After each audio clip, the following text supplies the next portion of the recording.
The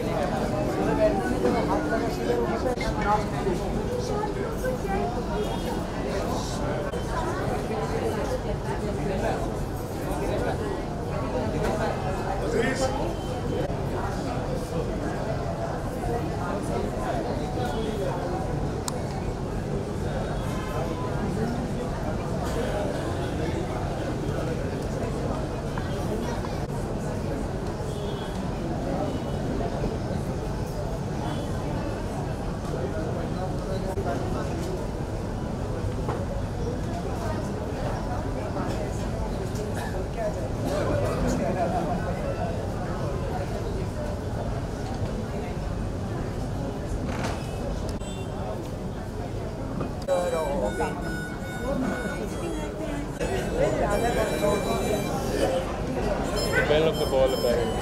Who is? Baba. Is it? She ordered. Don't do the mistake of not complimenting her dress. I did that right now and I got fired for it. I'm not seeing it. Not complimenting her dress. Oh my god. It's very Didn't get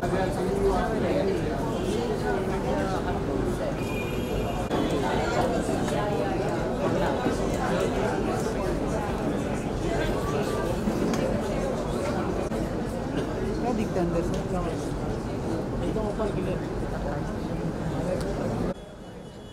Good evening. Good evening. I'm testing the mic. Can you hear? At the back. Its ability to look back and tell stories about the past and about different cultures with such erudition that you quite forgot that this was a novel and not thrill, all of which it did. From then to here, it's a completely different narrative, but I think the one does are in some ways similar. The narratives come straight from the heart. You can feel the wisdom and tell that this passage that has now come onto the page. The first time I met Saeed was very different though.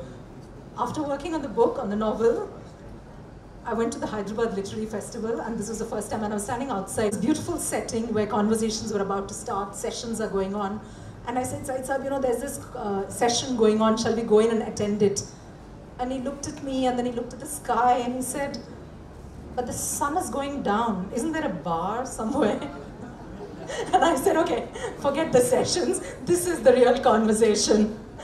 And all the way from there to here, it's been wonderful knowing Saeed and publishing him. So I'm just really grateful and happy to be here. And to talk about the book is wonderful Siddharth Bhatia, the founding editor of The Wire, who, contrary to what he and other people say, is not here because he cannot say no, but because we would wanted him to be the one in conversation. And Mr. Mahesh Bhatt, whose work you all know and who is extremely eloquent about some of the subjects that are part of this book. And Ritu Diwan, who I'm meeting for the first time, but who clearly is in many ways very aligned to this book as well, and is a researcher and academic with many wonderful students, as I heard about today. So I'm glad that we're all here. We're going to talk about the book. I'm going to first request for the release and the photographs to be done, and then Siddharth will lead the conversation. Thank you.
also get.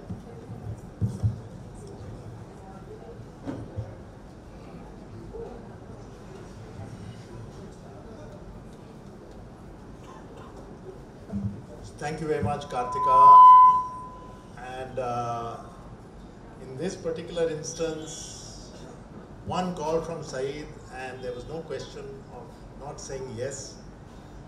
Firstly, it's not often that I get to see him, so that was that. He's a traveler. He lives in 2 different parts of the country, and so this was one of great opportunity. Also, it's been a while since I've had occasion, and this is my personal selfish reason, I've had occasion to sit with him and discuss several things. I know a few of these things that he has written about because he has been sharing with me. In fact, one particular piece has also appeared in The Wire, if I recall. So I knew I was looking forward to it, and when this invitation came, there was no question. This is an easy read because it's written very fluently, but it's also a somewhat, I won't say disturbing, but somewhat definitely a thoughtful read. It makes you think about a lot of things. It's about memory, it's about amnesia, it's a little bit about nostalgia. Saeed, it's a bit about nostalgia. I must say that you are in your romantic phase also here, but it's also about loss. So these are some of the overall themes that have come through, but essentially these are small pieces about things that Saeed has been ruminating about for a long, long time. And quite honestly, I have a feeling that many of us sitting here and elsewhere have been thinking about too. About what the country used to be, what the world used to be, where we have arrived and why we have arrived, and more importantly, what is the meaning of all this and where will we go from here? At this moment in India's history, in world history also, there are many disturbing things. This is not a prognosis. It's certainly not a dissection or an analysis. It's one person's view, but the way it is done, where Saeed talks about everything, about his childhood, about growing up, about getting involved in seeing world issues around him. These are issues that I may say we all grew up with, a lot of people grew up with, and for a newer readership will perhaps establish a lot of context. So, but it's a personal view. And Saeed, that was my first question. That's a personal view. You've written about everything from the building you grew up in, Fonseca Mansion, which I understand had a whole range of types of people living there, to Colonel Gaddafi, to Kanhaiya Kumar, and to your trip to Vietnam, where you went and stood in silence in front of a monument. Or why this and how this whole range of thoughts, how did they come? Is this the result of years of thinking about this?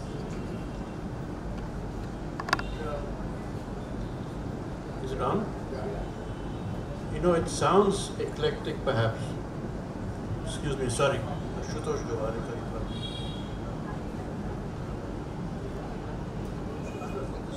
smartphone, I don't like smartphone. Where's smart? Yeah, smart.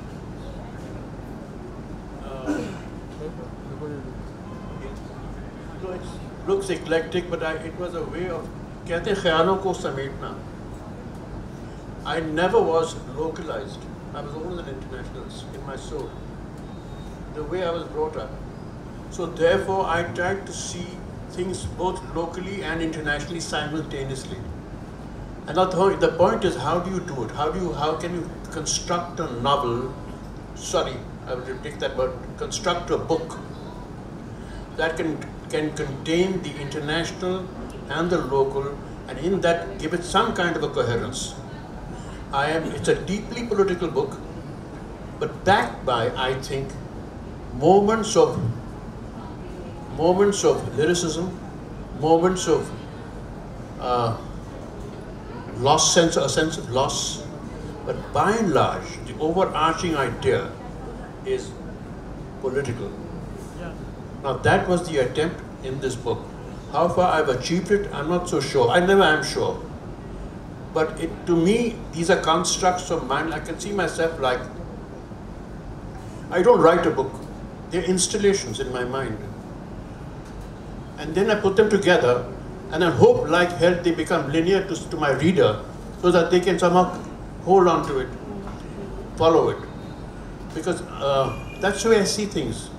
Because that's the only way I can come to terms with the world as I try to decode it. This is the only construct that I can use in terms of literature. That's the way I've functioned. So I hope I've answered your question. No, there's no one answer to it, because we want your voice, and the book has your voice. This is your voice. Yeah. This is you looking back, also looking now, looking ahead. And the voice is definitely there. I completely agree, it's a political book, because a lot of your work is political. It doesn't have to be about politics, though there is some politics in it. But overall, the one sense that comes through is that you are also saying that there used to be something which is gone, and that made you certainly, and maybe generations of people, what they are today. And that perhaps is what we need to look back at and try to understand. So maybe you're also sending a message without being a message sender, if you know what I mean. I have a quotable quote for that, which is from Bulle Shah, "Ke baazi le gaye kutte." That's a quote by Bulle Shah, which is when the entire thing has been usurped. Words like democracy, for us, words like compassion, words like freedom, they've been usurped, and absolutely they've been consumed and spat out. What is freedom? No, and this idea of national interest. What is national interest? What is patriotism? These are words which have lost their meaning in our jingoistic times. So therefore, remember, you were making a comment right now, and I said never, because I really feel words have lost their meaning, and we've got to retrieve those words again, retrieve democracy, retrieve freedom, retrieve words like patriotism. It's gone into the hands of fundamentalists.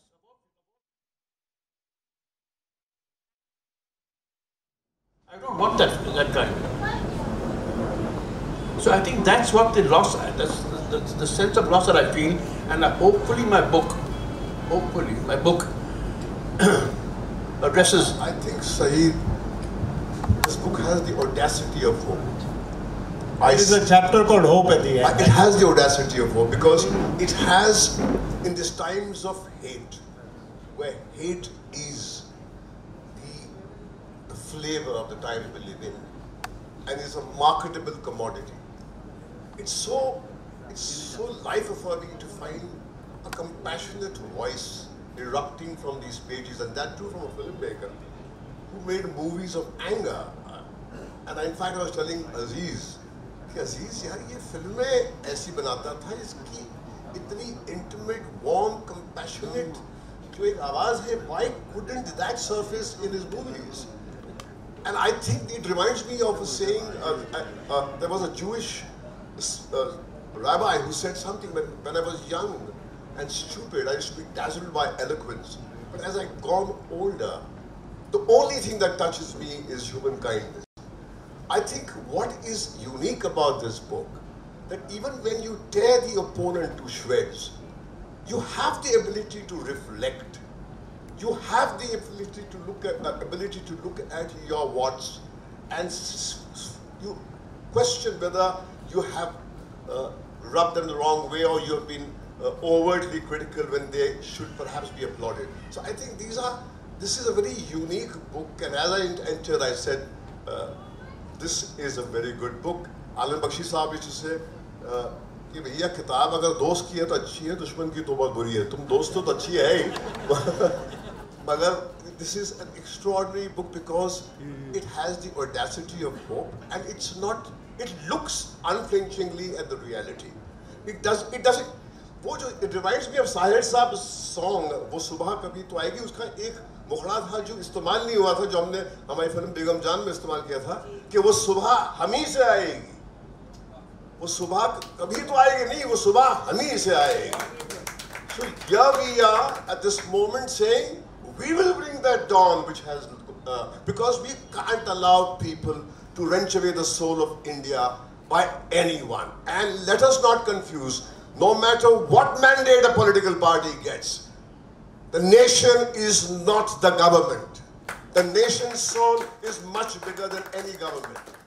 This is what resonates in every page of this book, and that is why I think this book is an extraordinary book. This is an extraordinary book. So actually, he said something in the beginning which, Ritu, I was going to ask you anyway. The humanity is very clear. Is this, you think, a message for, as he also ended, is this a message for today? Is this a book about today?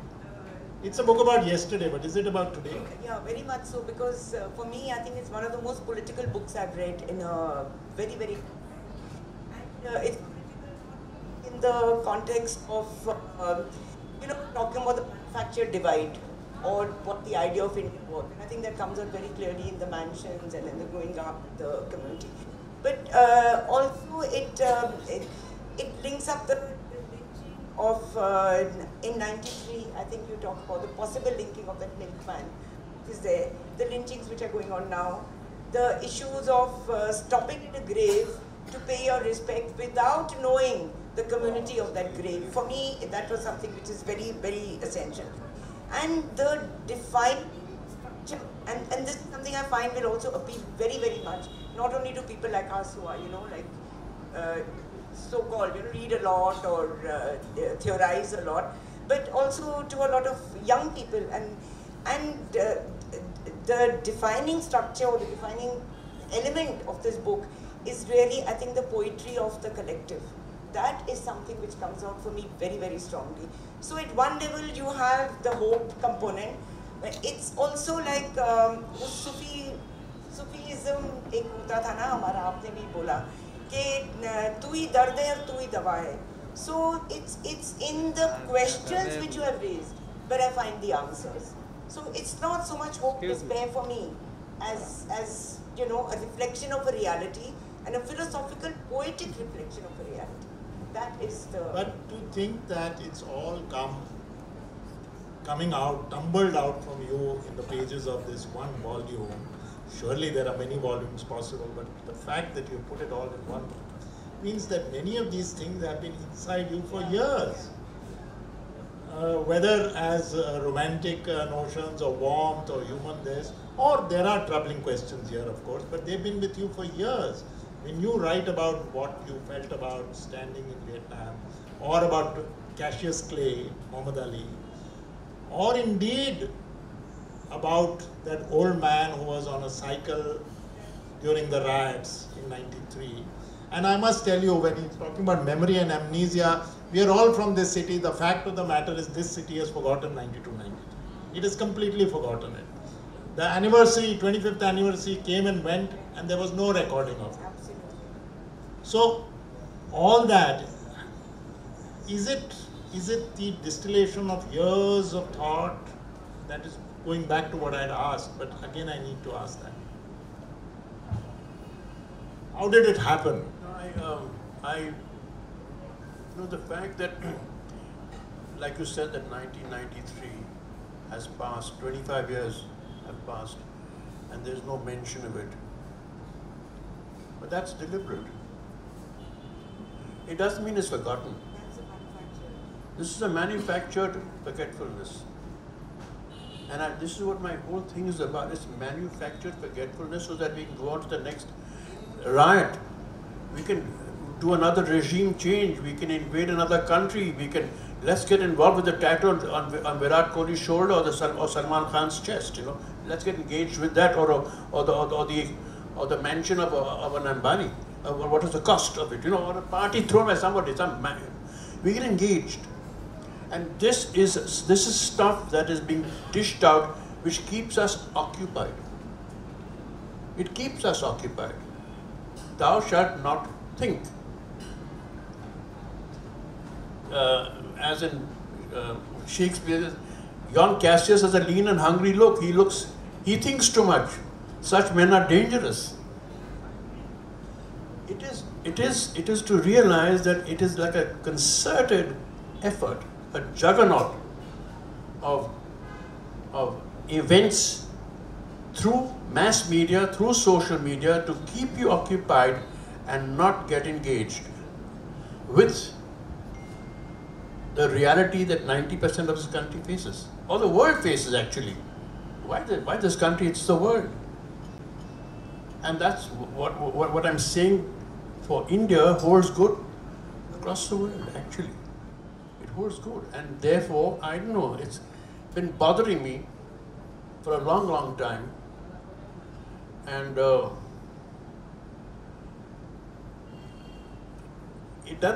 hope it doesn't sound like a conspiracy, but there is a vast amount of politics behind this schema. It's a schema. And I remember my friend Kundan Shah, he passed away, but we were discussing the world, and Kundan and I used to discuss the world and solve the problem of the world in one evening over a bottle of whiskey or something. We discuss the world's problems, solve the world's problems, and really intense debate. Once he stopped, he said, "Stop, let's stop talking. Look outside the window." He opened the window and I said, "What are we?" He said, "Look at the sky, Saeed." I said, "Kundan, you can't see a bloody star." Oh, what, you know? So who's talking about stars? So as we are talking right now, discussing the world, do you know what's happening across the sky? I said, "What's happening, Kundan?" He said, "Electronic money. From all the financial centers across the world, from Shanghai to New York to Frankfurt to, I don't know, Singapore, Bombay, is crossing the bloody world, and we think we run the world? We are tuchas. We are absolute tuchas, and the world is run by those guys, and we think we are running the world." This book is a reaffirmation of the individual. It's to reaffirm that people matter.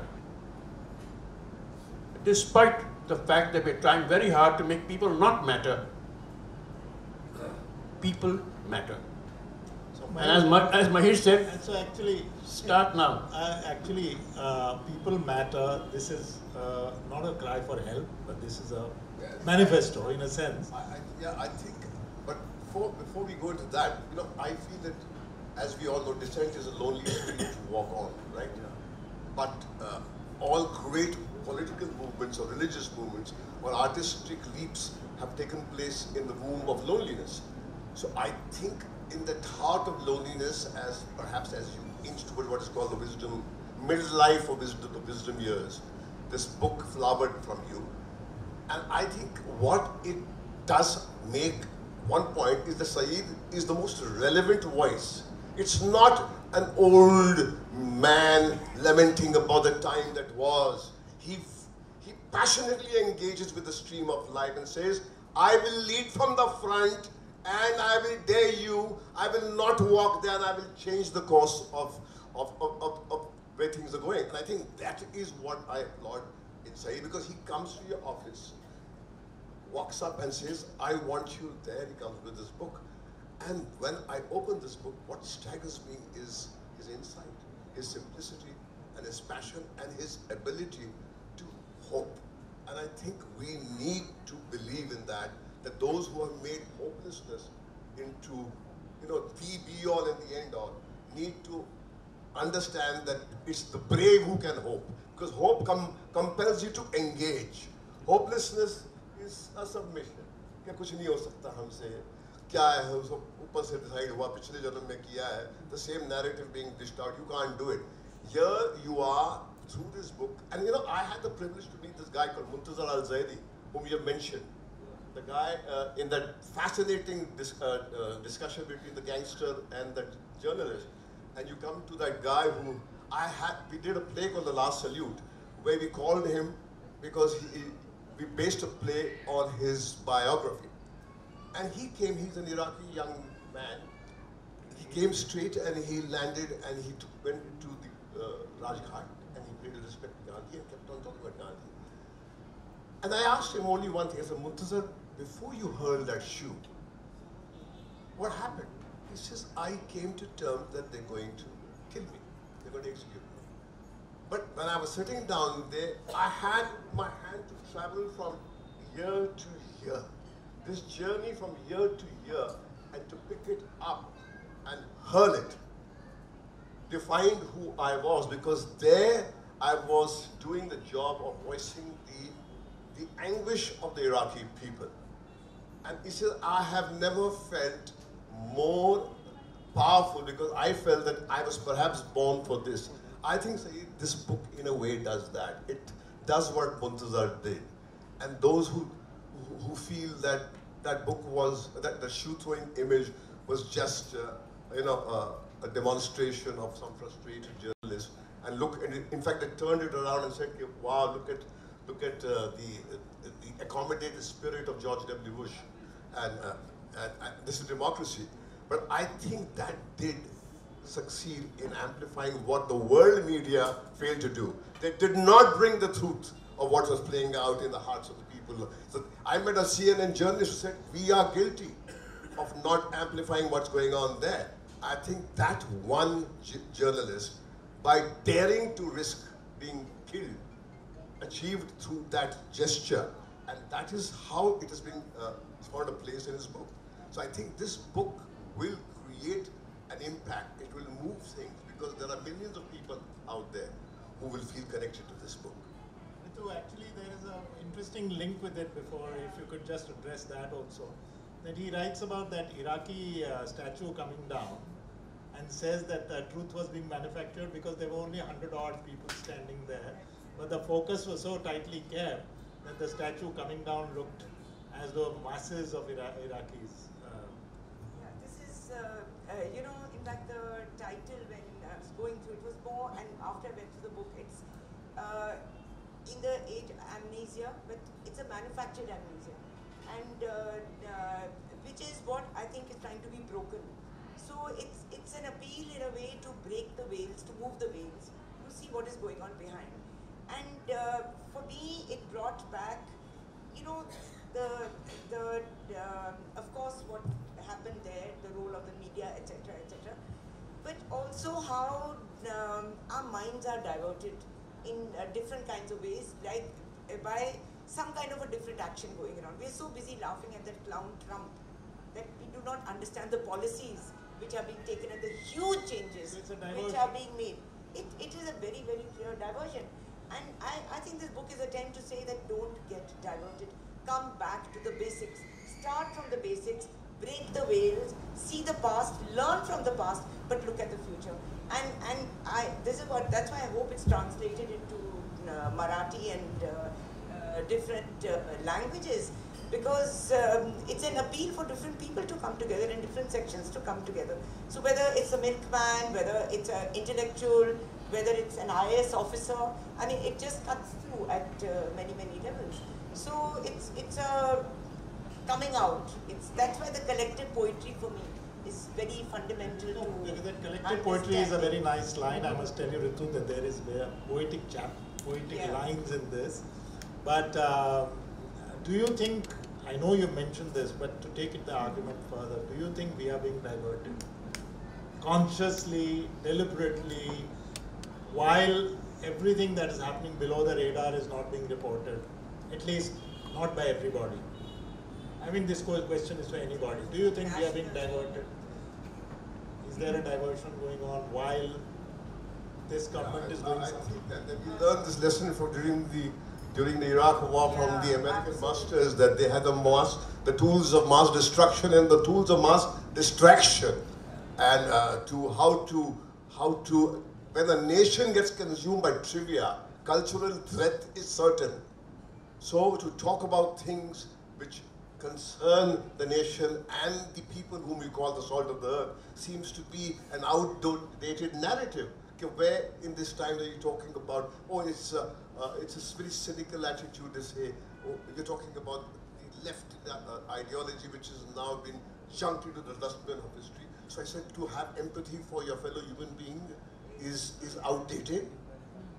And you talk about Karuna, call this is the mother of civilization, and this is a Punya Bhumi. So I think you need to readdress, reframe the narrative and say this is those who are representing the soul of India are not the people. The soul of India, the womb, I mean, that is what Saeed talks about. That gesture of his when he stops the car and gets down and stops near the grave, and that Sardar who's there comes and says, "Acha kiya aapne, acha, these are good things to do." Where you suddenly do something which is so rare. And I think that is what we need to rediscover. This is what we used to boast about. We used to say that the great movies that we saw in the golden era, which are part of our consciousness, we celebrated we were different from the others because we had that social currency of being concerned about the pain of a fellow human being. Now, apathy, when apathy is eclipsing the landscape, when empathy erodes, evil walks tall. So this is what's happening. कि हमको क्या लेना देना है यार, हमसे कुछ नहीं होगा. The power of the individual to change the narrative is what Saeed talks about. And I think when he stops and on his computer and starts working, he rekindles the hope in each one of us and talks about rediscovering those values on which civilizations have endured. And this very diverse country perhaps couldn't have been held together without that glue, which is empathy. And I think that is what is under fire. You know, there's this very interesting phrase which is used. Sounds so contradictory and yet it's so real and really reflects. It's a term called inclusive funeral. I mean, somehow that whole conceptualization of an inclusive funeral is I think really what represents today. I don't need to redefine, re-explain, but it also manifests a very, I think, a very compassionate integration of what is termed as the lumpenization of aesthetics and a lumpenization of ethics. I think those are the two things also which, for me, come out very, very strongly. One question I have to ask, and I think I ask for everybody, it's probably a little bit of a generational question, because this is, in that sense, looking back at a generation. Why do you think students, they are acting in JNU and a few other places, but why don't we see mass protests? Why don't we see people coming out on the streets and saying, you know, this was a country in which people came out on the streets against the Vietnam War at one time. But today, there's protests that happened last in this city by Dalits and tribals. These were the two last big protests. This is a city which is being run very, very badly, but nobody is coming out on the streets and protesting. Are we becoming apathetic? Are we becoming busy? Are we becoming saying koi aur karega? Or are we becoming so preoccupied by success, material success, that we think doesn't matter? Why do you think that is happening? My personal take is, I think, because you know, most of us belong to a class, a social class of people where we're not really concerned about the future in a sense. But when you talk about 90% of the people of this country, I think there's an incredible fear of the present. Where are we going to go? In terms of, you know, how do you live? How do you get a job? How do you survive? And you know, when you realize something very simple, that education does not pay any longer. This entire myth of education, I mean, you can see it across the board that, you know, go to any cooperative society, housing society, and all the liftmen happen to be, you know, from UP or Bihar, and some of them are graduates. What's happened in the present? There is just no hope for the future in a sense with these people, and therefore the terror of the present. There's a terror of living in the present for all of them. And then what is my fear? There is anger, and my fear is how will it be channelized? There is terror, there is anger, there is frustration, and my biggest fear is how will this energy be channelized? And the first thing of most regimes which happen to be bordering on being fascist It is to have the other. It has to have the other. It has to have either war Or create another. or create a war, create the other, create an enemy, create patriotism, create nationalism, create. And then you'll have it being magnified when people go run amok in all these lynchings. Look at the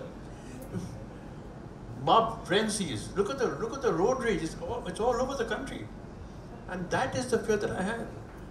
But having said this, if you think that the young are only there, I think if you go to any campus, anywhere in the country, despite the fact that there's a blackout in terms of information about what's happening inside any campus, you will find students who are questioning the state of affairs. This is a fact.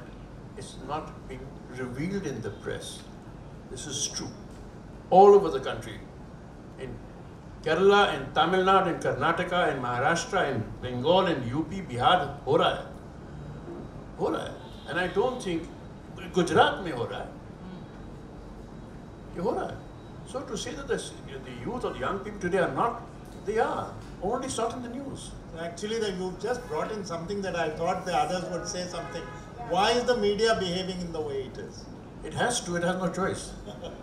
Well, sections of the media. It has no choice. If you have this revealed, there'll be a problem. Siddharth, I had in my journey through life, I had once met a very big media baron.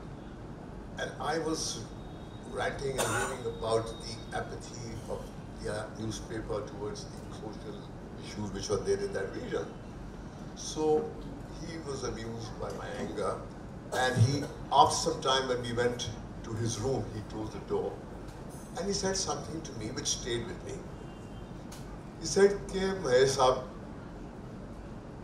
मैंने 500 करोड़ रुपए लगाए हैं ताकि वो 1000 करोड़ रुपए में हो। अब आपको अगर लगता है कि मैं यहाँ पर समाज की सेवा में वो सारे 500 करोड़ को आग लगा दूंगा, तो ये आपकी बेवकूफ़ी है। ये मेरा जरिया है, हम दुकानदार हैं, it's the business of news. तो हमारा पेशा आपसे बिल्कुल अलग है ही नहीं। ये आप हम पे थोप रहे हैं और हमको एक्ट करना पड़ता है कि हम हाँ आपसे अलग हैं। In fact I was quite surprised that in a television debate Mr. Nitin Gadkari was asked by Mr. Awasthi कि साहब आपने ये गोवा का कैसे कर दिया। इसे देखिए साहब, अभी महेश साहब आए हैं, विद्या बालन जी आए हैं, अब ये दिल्ली के दौरे क्यों कर रहे हैं? अपनी पिक्चर को बॉक्स ऑफिस में हिट करने के लिए ना। तो बॉक्स ऑफिस ही चाहिए, और फिल्म को बनाते वक्त बहुत कुछ ही बोलेंगे, फिल्म में ये है वो मिलेंगे। तो हमारा भी सत्ता है पूरा। तो मैंने कहा गडकरी साहब, बड़ी खुशी हुई इस बात के जान के कि हमको लगा आप हमसे अलग है, हमाम में सब नंगे। तो शायद बचपन में हमको माँ ने पढ़ाया था कि हमसे ये अलग है, राजनेता जो है वो हमारी तरह ओछा नहीं है। हम तो दुकानदार हैं भी, हम तो भाड़ मिरासी, हम तो नाचते हैं मेकअप करके, जो जैसा गाना बोलोगे हम गा देते हैं। तो इसलिए हम भी अलग नहीं है आपसे, हमारे लिए। And I found it rather refreshing that he said that in a public space. तो ये तो अब हम खुलेआम बोलेंगे कि the pursuit of power is the be-all and the end-all, and the values that you keep on talking about, if you keep on raising it, then I will look at you with disdain and say, how naive he is. This is the real world. So I think that is what is the issue. And individually, I think we all know that we are living in rather overwhelming times. Each one of us does not know in a blink of an eye, the world changes. Individually, I can't do a damn thing, Siddharth. Collective action means war. Means getting into some political party, organizing, getting a cadre together, my boys against your boys. That is what it boils down to, and then it inevitably leads to the same thing. The key people today who are in the seat of power were saying that we will get rid of the tyrants who have played hell with you. So you want to get rid of them with your kind of ideology. So I think, meanwhile, the issue that we need to look at is the values that he keeps on raising. Irrespective of the political party that comes to power, can we have the values which kind of really defined us? Those values are important. Are important, and what the hell are you going to do in order to protect that? And I think books and writers and seers and thinkers, social engineers actually, or social artists as they say, who do not only paint on the canvas, but go and paint on the world outside, are essentially committed to doing this. And I think that is what is the tearing need of the time. And I see, yes, there is gloom and doom and a sense of deepening helplessness and a kind of growing cynicism which is there. But that also comes from a sense of a kind of a cowardice. You know, somebody asked Mother Teresa, हमसे कुछ नहीं होगा. You are very great, yeah. हमसे नहीं होगा. She said, come on, by calling me great, you're actually escaping from the responsibility of doing things yourself. You don't mean a damn thing. So I think if Saeed can do it, anybody can do it. And I think that's where the hope is ignited by this. I think there's a lot going. Of course, the role of the media. I mean, that's why we read Wire and swear by the Wire, because we know what the media is like these days and the whole corporate control, etc. I'm not getting into all the details. We are aware of that. But there's a lot going on at the ground level, which is not either talked about, Not covered at all. Not covered at all. I am just in the process of finishing the study on the impact of demonetization on construction workers in Ulhasnagar, Mumbai, which is not very far from here. The utter, I don't know what words to use, the destitution. It's not even poverty, it's utter destitution.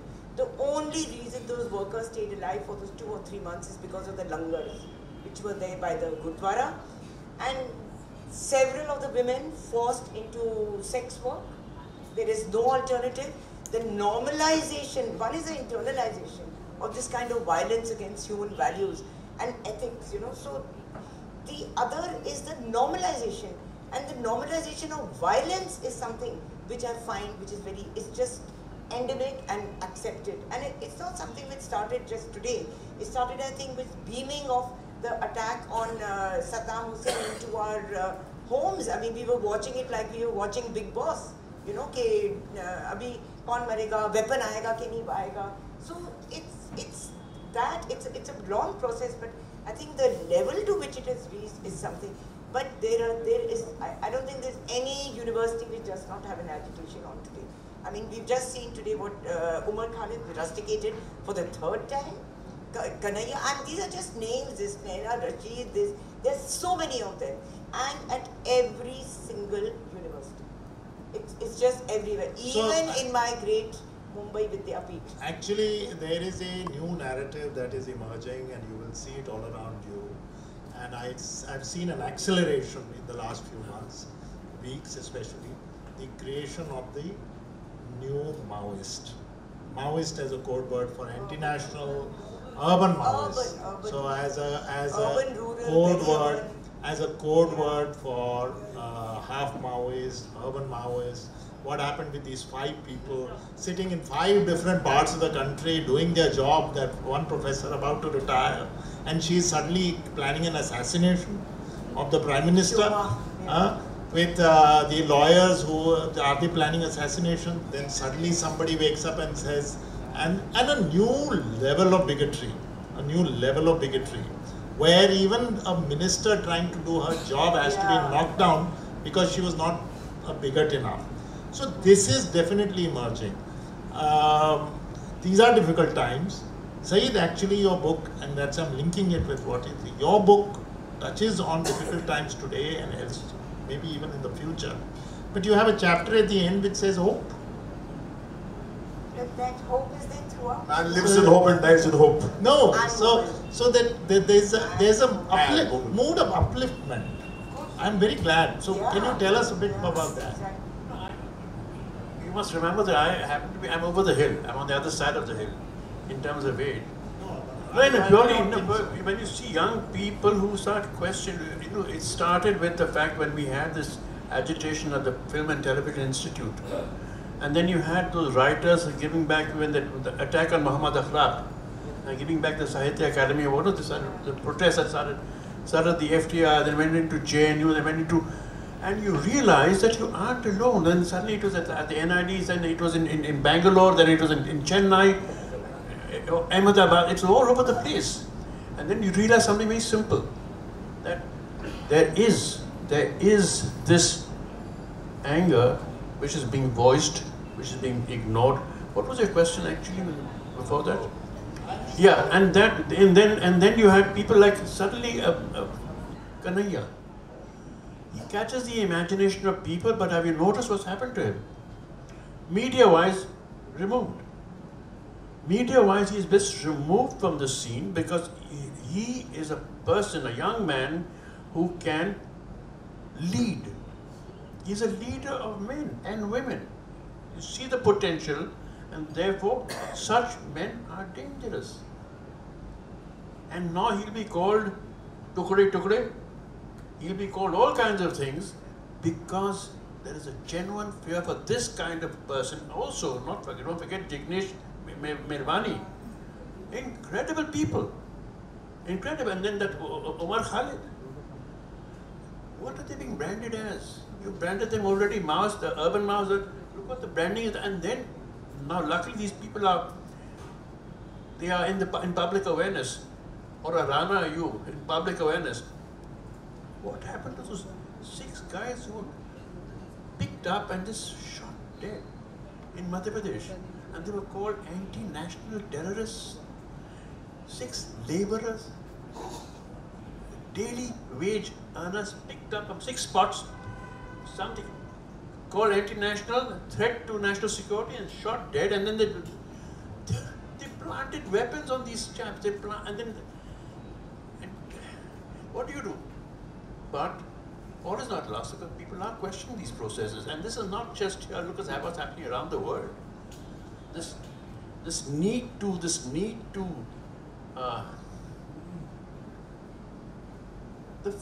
the fear of questioning, just the fear of questioning. It's happening, but weren't we all brought up to question? There was a time we questioned. Of course we were. No, but the fact of the matter is, and this is not an argument, this is just an airing of this. They do, but the voices are just not finding their way outside. I believe that also the role of the media has changed considerably now. Over the last 25 years, the role of the media and mass communication has changed considerably. So therefore you rely on either the wire or the scroll or social media to get your voice over. Otherwise, mass communication has been usurped. And they realize that the threat that can come from there, so therefore has been usurped. I think so. So I can't resist having 2 filmmakers on this panel. I cannot resist to ask this question. Why are those voices not speaking wise, but filmmaking wise, not making films which stir our conscience? Or they're not making enough films that Saeed made, you made? Well, I think, you see, first of all, mass consumption compels you to cater to the lowest common denominator. That is what we have, grown up with. Unless you endorse, perpetuate, and defend the value system, you will not find mass success. So any alternate thought needs an alternate platform, and those platforms are disappearing. But there is a hope that with the digital age descending on us, that alternate voice will finally percolate down. I think there is a change which is taking place. You can't see it, but there is a rage which is fermenting, and I feel that there are enough people who are thinking of a brand new narrative, which is no different from the narrative that people are echoing here. They may not be visible to us, but they are there, and that's what you were talking about. That you don't be surprised that if one morning you get up and you find that the verdict of the people is completely different from what the ruling establishment thinks that is in store for them, because that's what power feels. Power feels that it's here to stay forever, and there's nothing like here forever. And while it's happening under your feet, they are oblivious of this, and they may use all the tools to kind of give you a feeling of all is well and God is in heaven. The truth is that there is tremendous rage. You were talking about, I can sense it. And I think you will see in times to come that there will be suddenly a spurt of movies. Yes, there is state propaganda.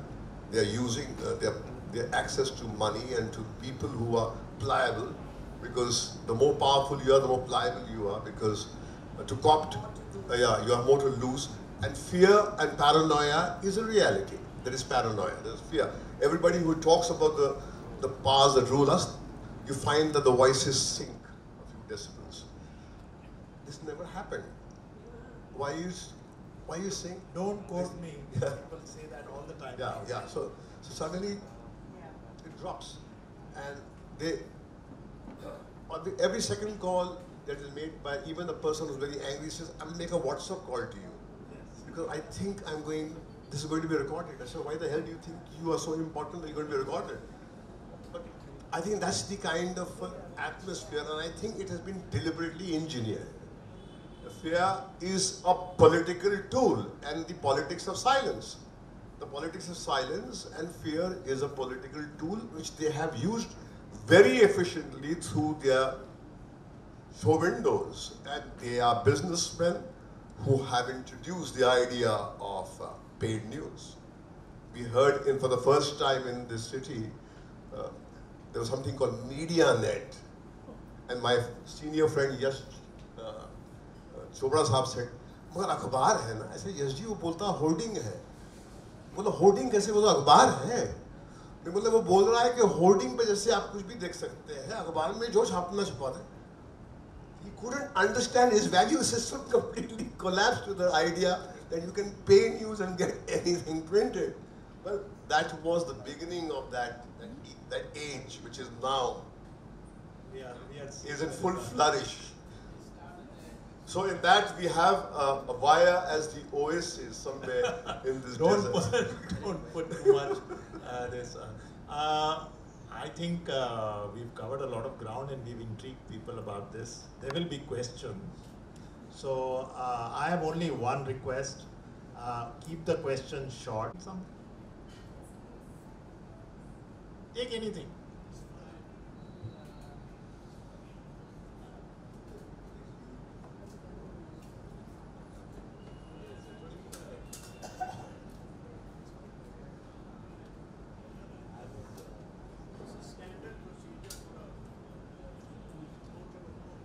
That they, since you're reading from a novel, the author must read from his novel so that you get an idea of his language.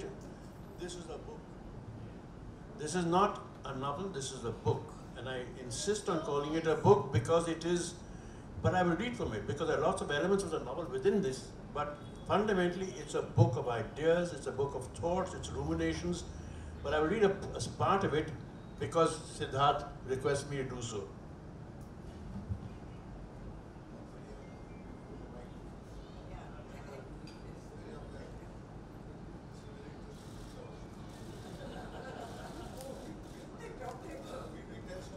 This is like the news now that they put the mic into your face. What's your opinion about it? What do you feel? You have just come out of a house collapse or something. What do you feel?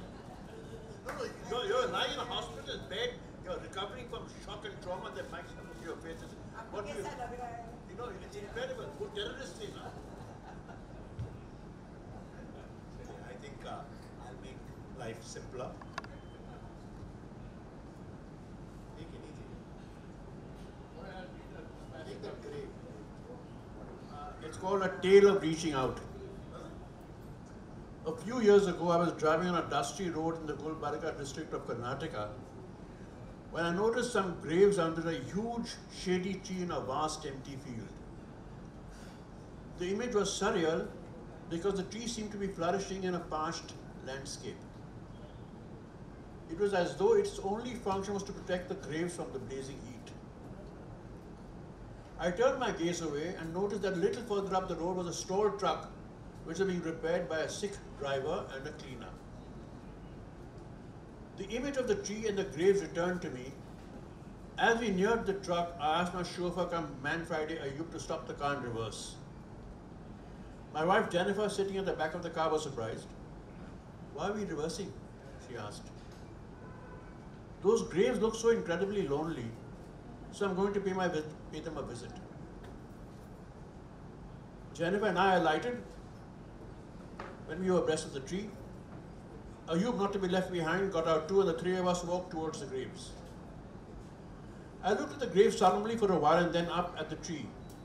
In this desolate landscape, the grave seemed to be in the perfect shady spot. Who were the people buried here? The grave did not look very ancient. Were they members of a family? Who did this empty and dusty field belong to? Not abandoned. I also wondered if there was a caretaker to look after them. As these thoughts crossed my mind, I noticed that the truck driver and the cleaner had also joined us and were standing next to the graves in silence. We stood for some moments longer, and Jennifer and you and I turned, and as Jennifer and I turned to leave, the sick driver pointed to the graves and asked, "Are these people your relatives?" The cleaner looked confused. "Then why did you stop there, sir?" "I don't know. The graves look so lonely, so I decided to pay my respects to the dead. I don't know what else to say." The driver's right thing. "We didn't know what you were doing, so we joined you too." I smiled too. The driver added, "When you do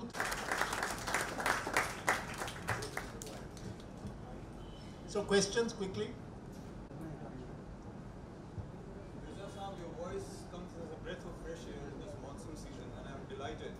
But you know, all that you have said and what Saab has said is a classic case of plight of the proletariat, the voice of the proletariat. But we are reminded that it does erupt like in the French Revolution, and also it erupted recently in the Arab Revolution. So I'm thinking that post 2008, there have been voices which have been finding their voice now in the French socialism, which is coming up, and the proletariat voices are rising, and that's a hope for the world. Anyone else? Yes, please. This is towards Mr. Bhatt. We spoke about 500 crores being turned into 1,000 crores. And when we were questioned about in terms of films, why can't films be made to take up this cause? And you're back to the same thing. My 50 crores in the film, I have to recover money out of it. So how is it any different? No, we have no illusions. We are in the business of entertainment, and we never in the mainstream, at least the industry that I joined, where we made popular films, which was committed to getting bums on the seat. Our beyond and the end all was box office. We never claimed to ourselves. I think Saeed represented that alternate stream, which made films which was not committed to that ideology. One tried in one's lifetime to make a movie like Saransh and Arkan Sakhu, which kind of did for personal gratification. But the business of entertainment is committed only to getting numbers. And I don't expect the news business to be different. But as I said, like I imagined Mr. Gadkari was different from me. I imagined that the newspaper that came to my house was run by people with conscience. And they kept the principles before profit. Till I discovered, no, that's something which they sell. They are exactly like us. So that's why I said, which I told to Nitin Gadkari sir, "Hamam mein sab nange." He said, "Haan, sab nange." We all want power over profit is more important. Principles are not so important. I think somebody there. Yeah, please. My question is to Saeed sir. You are saying something about a huge amount of electronic money or something like that. So what exactly do you mean by electronic money?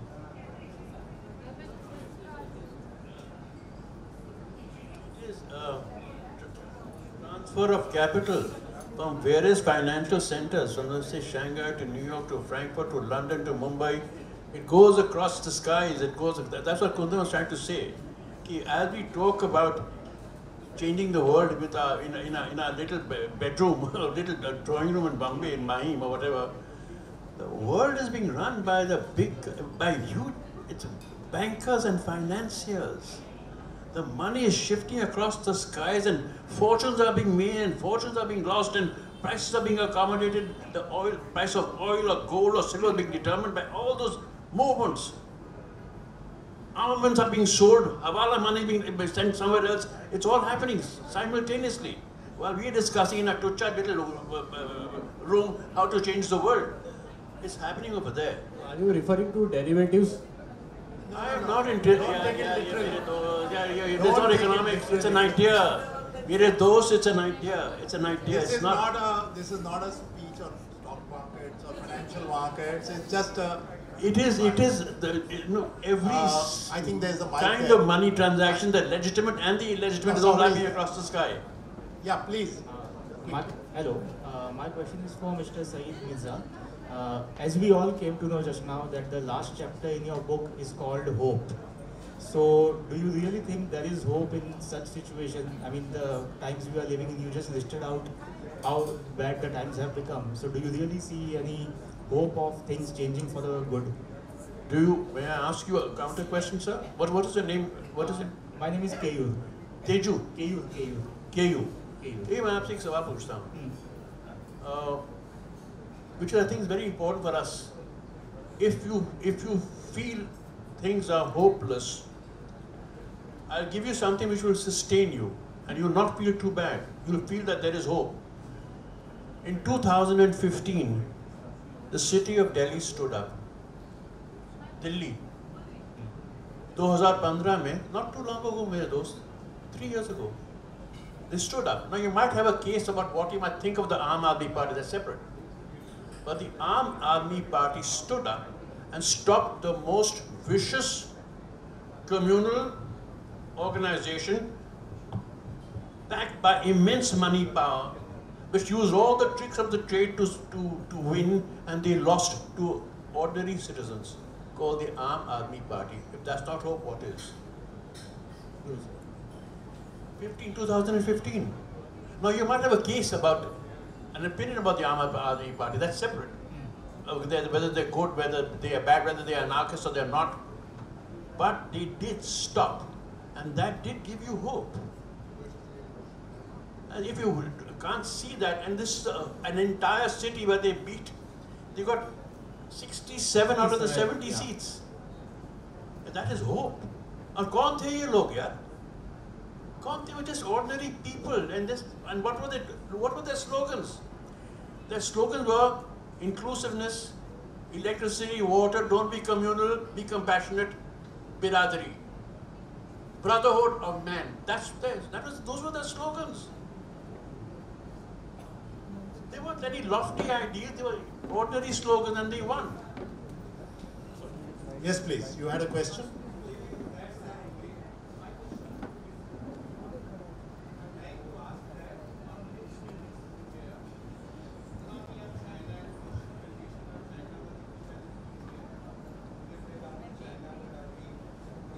No need to talk about it. Even in democracy, we talk about democracy. We are able to gather here and talk and say anything because of the democracy, one hand. Another hand, in democracy, there are 130 crores of population of India. Only 70 crores are eligible franchise, those who actually participate in the voting process, election process. Out of that, only 50% actually comes and, they exercise their voting, and the winning party is 30% vote they get and get the ruling party. That means around 15 to 18 crores people.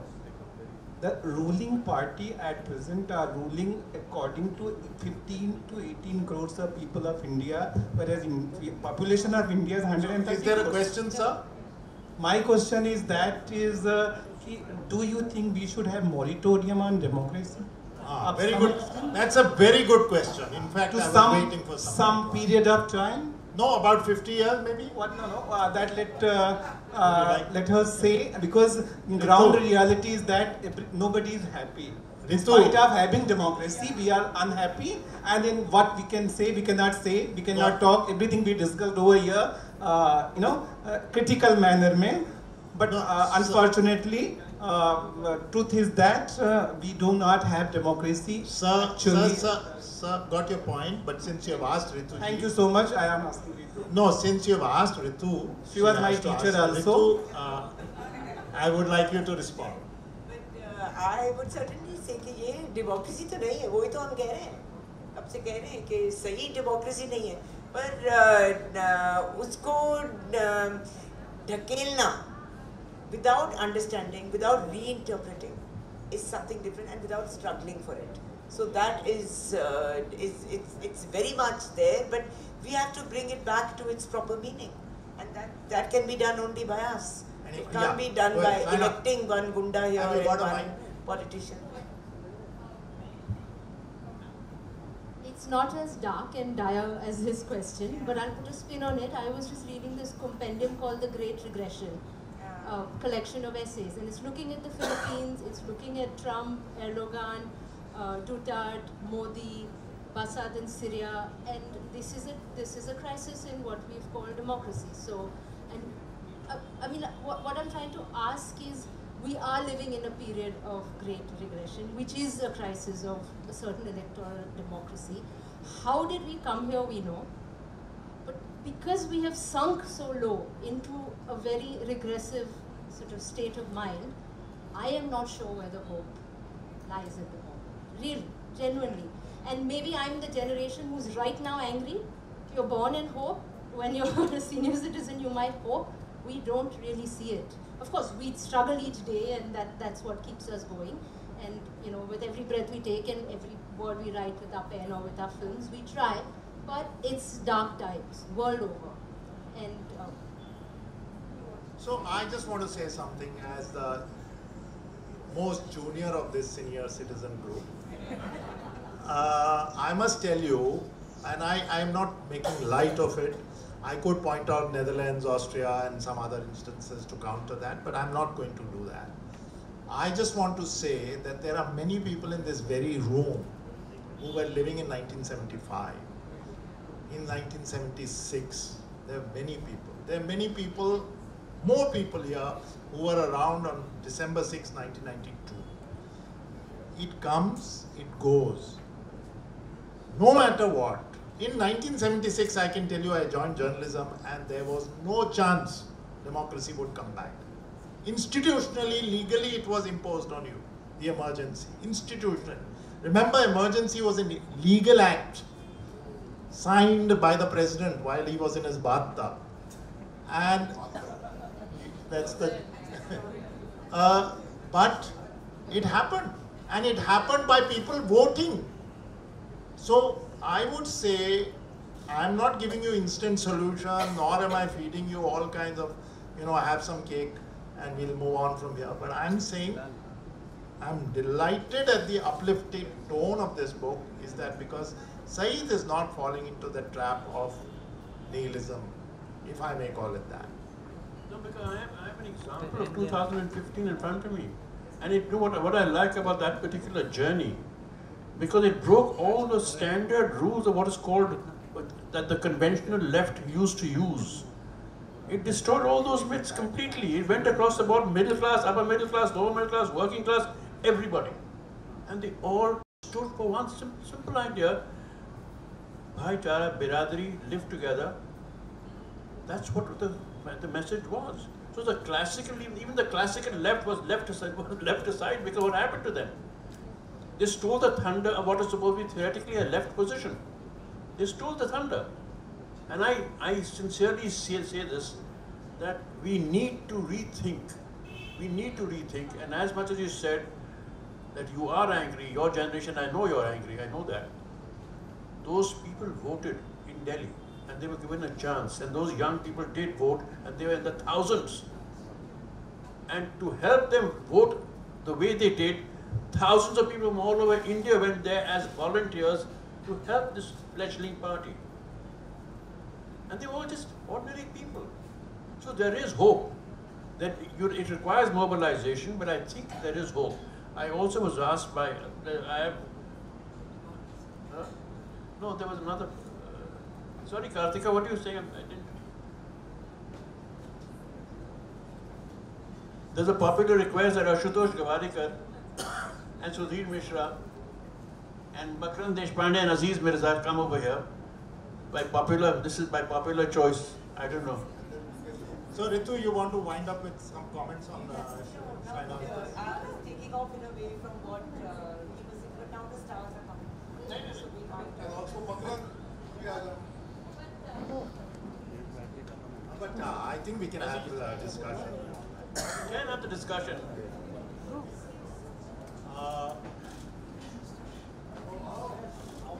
आइए photo आइए इस काम के लिए आया हूँ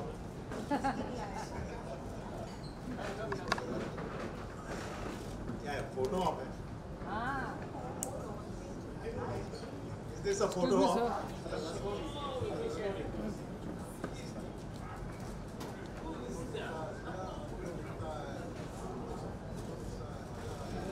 Mangesh. Hi.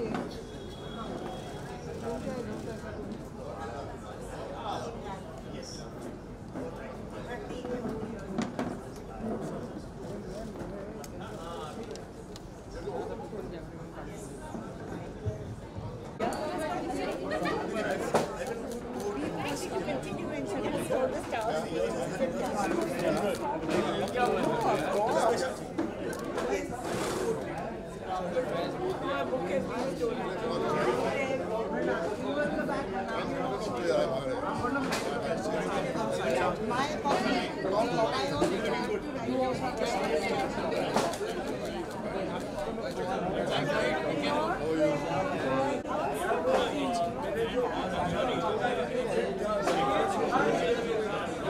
Hello.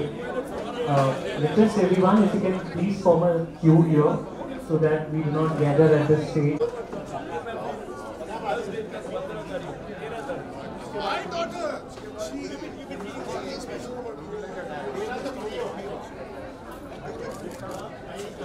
Thank you much. Bye-bye.